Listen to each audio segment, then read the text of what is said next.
No. I don't think that this next team is the worst team in the division. Hello.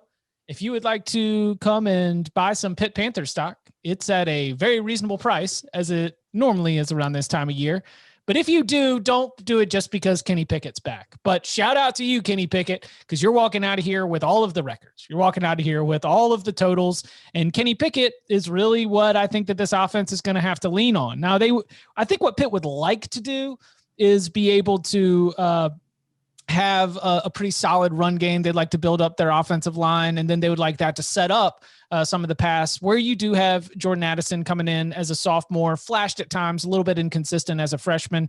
But I look at the skill positions and I don't know for sure that you've got anything reliable. Now, defensively, you are losing a lot of production, specifically with two very, very, very, very, very, very, very good defensive linemen in Rashad Weaver and Patrick Jones, though you do have Servassier Dennis coming back after tying for the team lead in tackles. Paris Ford also opted out like midway through the season, and ultimately with like some big picture Pitt stuff, and this is total feel, not based in numbers, probably going to lead me astray, but they lost 4 straight in the middle of the season. And in that run is when Paris Ford, a guy who Pat Narduzzi describes as like the energy guy, the enthusiasm guy, not to mention being, one of the more talented defensive players, he opts out. And I look at Pitt and I'm like, 1, 2, 3 Cancun. It is pack the bags time. Like they are just going to be done.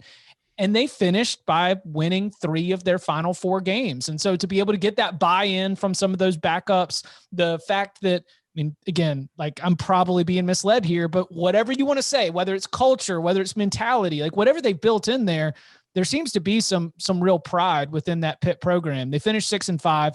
And so as we go into this season, it's an easy thing to just say like a Pitt dark horse. I don't think Pitt's going to be a dark horse, but I think that Pitt, as is tradition, will be an impossible out and make things very, very painful for you. Yeah. I think, honestly, if Kenny Pickett hadn't come back, I think I'd be kind of really worried about Pitt this year. But I do think that him returning gives them at least a decent floor where they're going to be, like you said, Chip, that team that week in and week out is going to be capable of at least being a huge pain in the butt to somebody that you don't expect it to be a pain in the butt against. And it's probably going to knock off a team or two where you don't really see it coming. But what the thing about Pitt last year when I was watching them, like in recent years, this is a team that it's not had like amazing offensive lines, but it has sent players to the NFL. It's had players drafted off of its lines.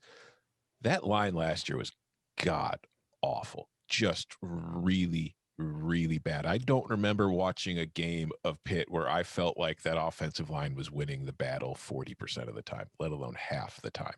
And I think that is a huge area of concern going into 2021. And that is something where I think we're going to need to see a major improvement, because the skill position, there are questions. Kenny Pickett is solid, but if you're not being able to block for anybody, it's really not going to matter. And I also agree on the defensive side of the ball, that was a terrific front. And they lost a lot of key players from that. But I do think when it comes to Pat Narduzzi teams, even with the amount of people that are leaving, I always have a certain level of confidence that a Pat Narduzzi defense is going to at least be competent. So I'm not too worried about that.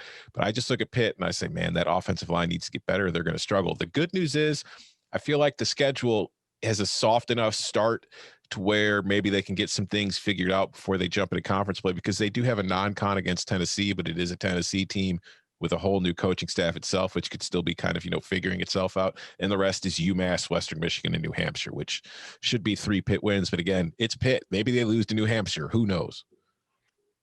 So, Tom, I think I figured out one of the reasons why their offensive line was so poor. They had 1, 2, 3, 4, 5, 6, 7, 8. They had 9 guys play at least 130 snaps on the offensive line last year. Wow. Also, Kenny Pickett missed.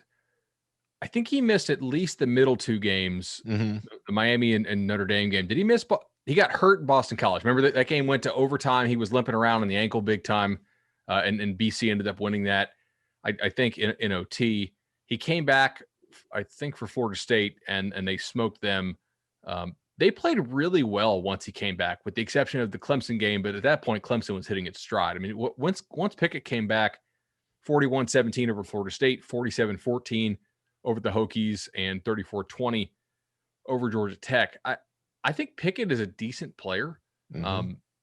That offensive line, I think almost just by like progression to the mean has to be better. Just it's unlikely you have that many guys play 130 plus snaps in a given year. So staying healthy there would be big. But dude, it's hard to just keep finding 3-star defensive linemen who turn out to be like awesome NFL guys. And But he's been doing it for 6 years. He's doing it though forever though. Yeah. No doubt. And he was Jalen doing it at Michigan Twyman, State, Alon too. Price, Shakir Soto, like it just keeps going. It's nuts. Look, he's clearly found an inefficiency there. And he knows exactly what he's looking for. If they develop it exactly the way they want to, and it fits in their system incredibly well. That still doesn't mean it's easy or it's automatic, is what I'm saying. Like it's still harder to do what they're doing than it is to go out and like, be in Alabama and sign the 5-star, where there's fewer steps from getting him to 5-star to, freakazoid. So I do have some concerns about the defense, I guess, but yeah, the concern's still more on the offensive side of the ball. I definitely don't think they're anywhere close to the bottom team in the league, though. Not to put you on the spot, but I remember from just sort of for Pitt's 2021 recruiting class, I'm not expecting, because of the player development sort of role that we've seen throughout this Pat Narduzzi program. I remember them being a big winner. I remember they did a pretty good job in Pennsylvania, and that they were recruiting at a much higher level than some of their peers in the ACC. That's probably not going to have a huge impact on 2021. Correct me if I'm wrong, but was that just sort of across the board, or was there any one position where that group stands out to you?